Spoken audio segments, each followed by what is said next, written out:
স্থাপনাটির সামনে আছি। কাতানিয়ার প্রবেশদ্বার বলে এটা বহুলভাবে প্রচারিত। এটি যখন নির্মাণ হয়েছিল তখন এখানকার রাজা এবং অস্ট্রেলিয়ার প্রিন্সেসের সাথে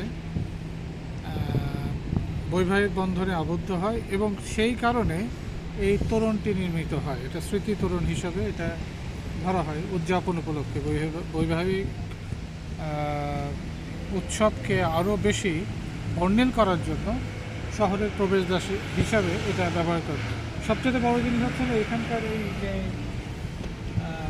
দুটো জিনিস, একটা হচ্ছে আমরা সাদা এবং কালো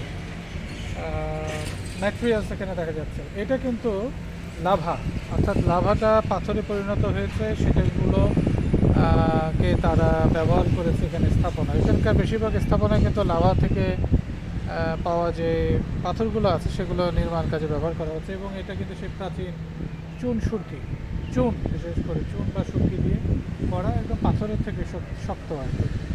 এবং এটা একটা বিশাল প্রকাণ্ড স্থাপনা বা গেট বা তোরণ। এখন বর্তমানে এটাকে ব্যবহার করা হচ্ছে কাতানিয়ার প্রবেশদ্বার হিসাবে। এবং এখানে একটা লাইট আছে, আমি কিছুক্ষণ আগে আরেকটু ব্লগে বলছিলাম। এই লাইটটি হচ্ছে যে প্রবেশের সাথে সাথে, এই শহরে প্রবেশের সাথে সাথে এটি আলোকিত একটি শহর হিসাবে প্রমাণ করার জন্য এখানে লাইট ব্যবহার করা হয়েছে। এখানে কিন্তু আরও কয়েকটি বৈশিষ্ট্য আছে। উপরে একটি ঘড়ি আছে সময়কে দেখানোর জন্য। এই ঘড়িটাকে কিন্তু তারা, আমি ঘড়িটাকে একটু দেখাই, এখান থেকে দেখা যায় কিনা। হ্যাঁ, দেখো এখানে, দেখো ওইখানে ঘড়িটা, ওইখানে ঘড়ি দেখা যাচ্ছে। দুই পাশে সানাই বাজছে, হ্যাঁ দেখা যাচ্ছে। তারপরে আরও কিছু বৈশিষ্ট্য আছে এখানকার এই স্থাপনায়, যে এখানে কিন্তু সেই উপরে কিন্তু একটা ঈগল পাখি আছে।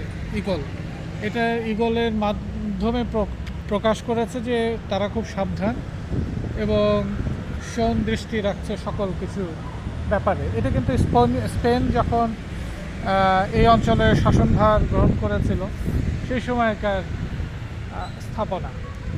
এবং এখানে আরও কিছু এলিমেন্টস আছে, পৌরাণিক কাহিনী, ব্যাপার স্যাপারগুলো এখানে রাখা হয়েছে।